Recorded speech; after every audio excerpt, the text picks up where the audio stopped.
En la pintura argentina del siglo XIX vamos a encontrar representado el paisaje rural. Prilidiano Pueyrredón en 1861 pintó un alto en el campo. Este formato apaisado y la línea baja del horizonte le permiten a Pueyrredón dar la sensación de la enorme horizontalidad de la llanura. Solo un ombú de tanto en tanto rompe con la continuidad del paisaje, lo que nos invita a adentrarnos y perdernos en la profundidad y lejanía marcada por la disminución del tamaño.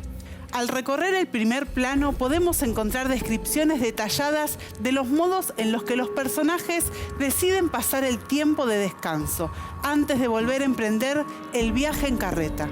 Por ejemplo, una señora toma mate mientras un chico con su rebenque fantasea que está montando un caballo en vez de una raíz del ombú.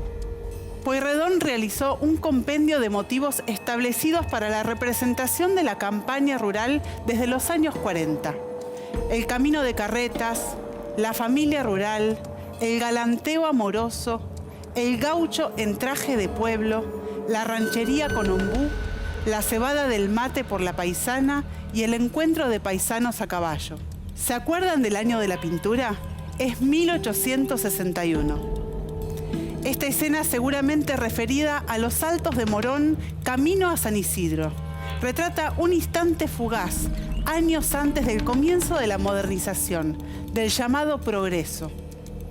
La pintura representa un mundo rural perdido por el avance de la modernización. Pueyrredón fue ideológicamente un hombre de Buenos Aires. Es decir, que la representación del pasado es una fuerte motivación en estos primeros años de la década de 1860 que atraviesa los distintos géneros pictóricos: costumbrismo, retrato y pintura de historia. Pueyrredón pinta un campo idealizado, reflejo de una sociedad que estaba dejando de ser tal cual se refleja en sus pinturas, porque los tiempos estaban cambiando y las poblaciones y los paisajes también. Otros pintores se relacionan de distintas maneras con el campo, eligiendo al mismo tiempo otras maneras de representarlo. ¿Qué pasa cuando el campo muestra otras formas de horizonte? Acá tenemos a Fernando Fader en persona, otro gran pintor de lo rural. Pero como vemos, está en el campo, cerca de sus modelos, pintando y observando. Esta vez no vamos a analizar la pintura en sí misma, sino que vamos a ver cómo este hombre, nacido en Europa y devenido cordobés, se relaciona con lo rural. Fader nació en Burdeos, Francia, en 1882. Su familia vivía en Mendoza. Realiza los estudios primarios en Francia y la secundaria en Alemania. Era el menor de 6 hermanos y en él fue en quien recayó el negocio familiar, luego de la muerte de su padre. No fue lo suyo, ya que perdió la fortuna heredada y finalmente se fue a la provincia de Córdoba para respirar el aire puro recomendado por los médicos tras su diagnóstico de tuberculosis. Vivió 20 años más, pintó casi 800 obras en las que retrató distintos lugares del paisaje nacional y fue uno de los artistas más buscados por los coleccionistas de arte argentino. El treintañero casi moribundo se convirtió en el genial Fernando Fader. Yo no miro sino como pintor. Mis ojos no disponen de otro procedimiento, como si fatalmente tuviese ante ellos un prisma que todo lo rinde en tonos, valores, pinceladas, expresiones.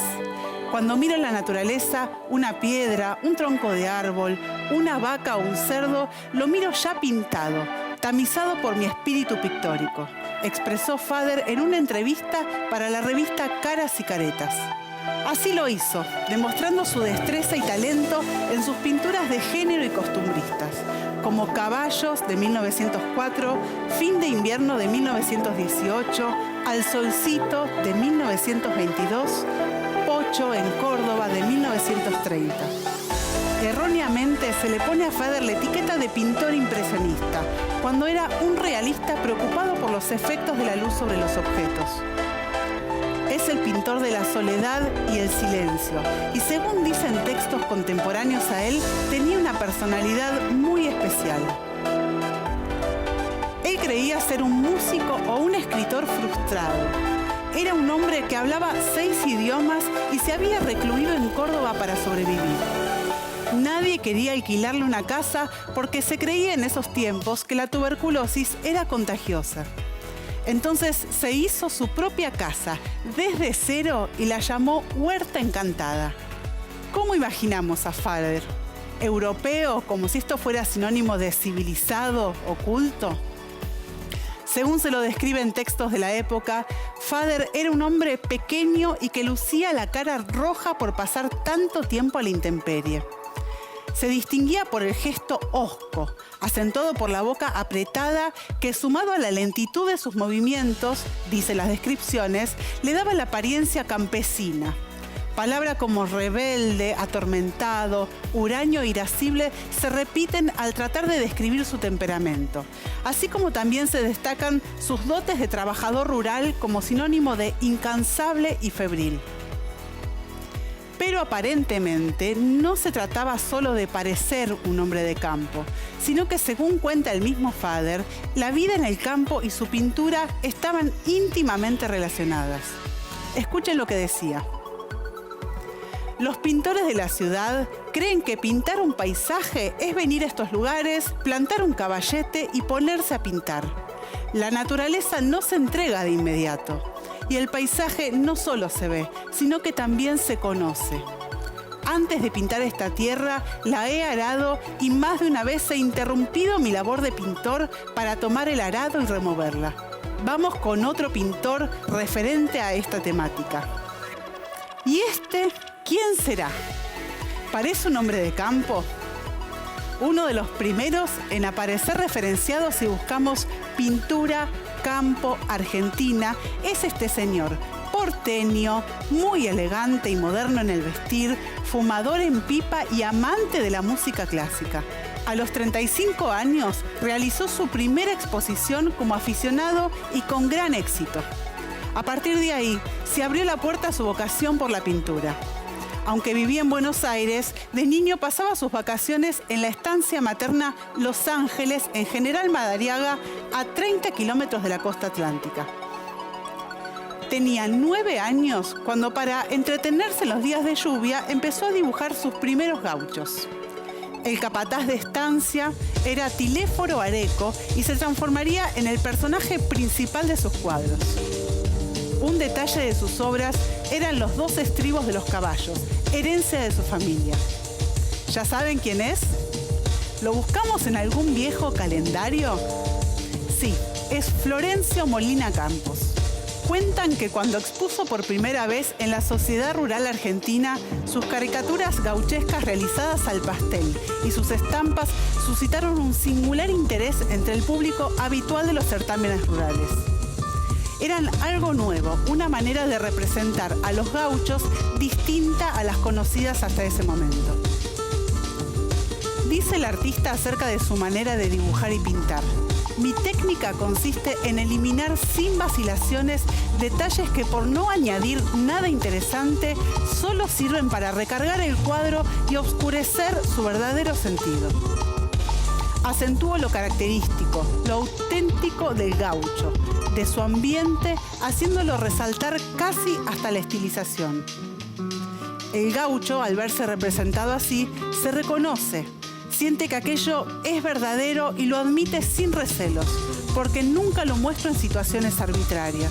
¿Y este gaucho con boleadoras? Molina Campos dibujó para Walt Disney y, como ven, se reconoce rápidamente su impronta. ¿Por qué Molina Campos es tan importante cuando pensamos en el imaginario sobre el campo argentino? El señor Sherman Ackerman, ejecutivo de la firma Alpargatas Sociedad Anónima, fue quien tuvo la idea de presentar en 1930 un proyecto para la confección de calendarios sobre originales de Molina Campos. Ese mismo año se aprobaron las condiciones estipuladas de 6.000 pesos por la confección de 12 originales. Se inició así una relación basada en el creciente éxito de publicidad que alcanzaron los calendarios ininterrumpidamente entre 1931 y 1936 y 1940 a 1945, más algunas reediciones. Este material publicitario, revolucionario para el momento, llegó a todos los confines y de inmediato la gente lo hizo suyo, al sentirse representada. Cada mes era conservado en las paredes de los boliches, almacenes, casa y ranchos. Se constituyó así la base de la primera pinacoteca o colección de arte popular argentina. De esta manera y hasta el día de hoy, es habitual que cuando imaginamos un gaucho nos remitamos a sus figuras.